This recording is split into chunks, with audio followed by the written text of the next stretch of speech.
क्या एक छोटी सी टाइपिंग की गलती आपको 1 करोड़ रुपए का नुकसान करा सकती है? आज हम एक ऐसे ही जजमेंट के बारे में बात करने जा रहे हैं जो आपको बताएगा कि चेक बाउंस के केस में एक छोटी सी गलती कितनी भारी पड़ सकती है। इस जजमेंट को देखकर आपको लगेगा कि कानून की आंखें कितनी पैनी होती हैं।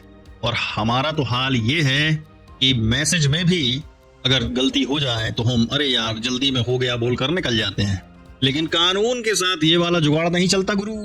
तो चलिए, आज का हमारा केस है कावेरी प्लास्टिक वर्सेस महदूम बावा फहरुद्दीन नरूल। साइटेशन है 2025 लाइव लॉ SC 927।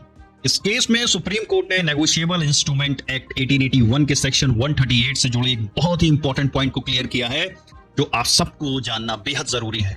मैं आपको इस केस के सारे टेक्निकल टर्म्स को बहुत ही सरल भाषा में समझाऊंगा ताकि आपको पता चले कि क्यों डिमांड नोटिस में चेक का सही अमाउंट मेंशन करना मैंडेटरी है और क्यों एक टाइपो भी डिफेंस नहीं बन सकता। केस की पूरी कहानी को जानते हैं तो मामला कुछ इस तरह था। कंप्लेनेंट मतलब शिकायतकर्ता ने एक्यूज्ड मतलब आरोपी को 1 करोड़ रुपए का एक चेक दिया था। जब चेक बैंक में लगाया गया तो वह डिसऑनर हो गया, यानी बाउंस हो गया। अब चेक डिसऑनर होने के बाद जो शिकायत करता है कंप्लेनेंट ने एक्यूज्ड को एक डिमांड नोटिस भेजा, जैसा कि कानून में जरूरी होता है। लेकिन यहीं पर एक गलती हो गई। चेक का अमाउंट 1 करोड़ रुपए था, लेकिन डिमांड नोटिस में गलती से 2 करोड़ रुपए लिख दिया गया। हालांकि चेक की बाकी डिटेल्स जैसे चेक नंबर वगैरह सब सही थे। अब कंप्लेनेंट का कहना था कि यह एक टाइपोग्राफिकल एरर है, यानी टाइपिंग मिस्टेक है।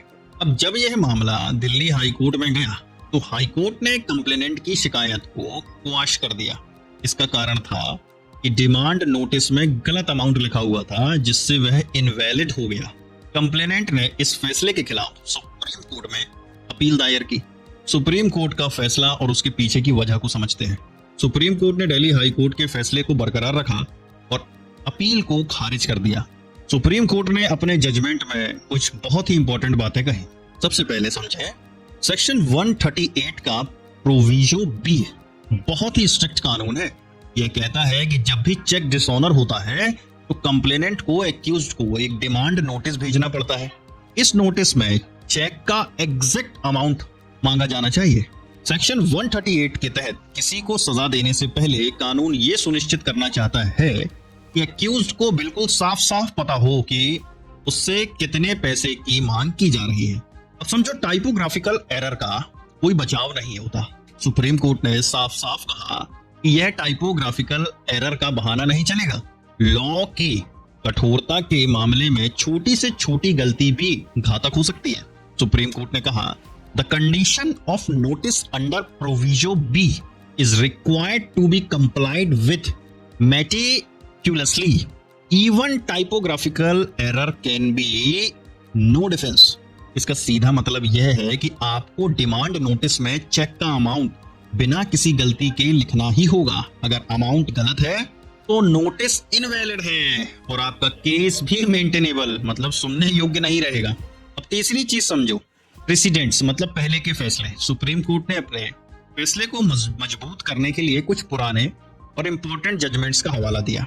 सुमन सेठी वर्सेस अजय के चुरीवाल एंड अदर्स सन 2000 का। इस केस में भी सुप्रीम कोर्ट ने कहा था कि डिमांड नोटिस में सिर्फ चेक का अमाउंट ही मांगा जाना चाहिए। अगर कोई कंप्लेनेंट इंटरेस्ट या कॉस्ट जैसी अतिरिक्त चीजें मांगता है तो उन्हें चेक अमाउंट से अलग और साफ साफ बताना होगा।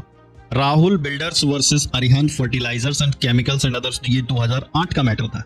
इस केस में भी सुप्रीम कोर्ट ने सेक्शन 138 की स्ट्रिक्ट कंप्लायंस पर जोर दिया था। दशरथ भाई त्रिकाम भाई पटेल वर्सेस हितेश महेंद्र भाई पटेल एंड अदर्स, ये 2023 का मैटर था। यह भी एक महत्वपूर्ण जजमेंट है जिसमें सुप्रीम कोर्ट ने सेक्शन 138 के तहत डिमांड नोटिस की वैलिडिटी पर अपनी राय दी थी। देखो, नेगोशिएबल इंस्ट्रूमेंट एक्ट 1881 को समझो। यह एक कानून है जो चेक, प्रोमिसरी नोट्स और बिल्स ऑफ एक्सचेंज जैसे नेगोशिएबल इंस्ट्रूमेंट्स को नियंत्रित करता है। इसका सेक्शन 138 जो चेक बाउंस के मामलों से डील करता है। सेक्शन 138 ऑफ एनआई एक्ट यह एक पीनल प्रोविजन है, मतलब दंडात्मक प्रावधान है जो चेक डिसऑनर होने पर सजा का प्रावधान करता है।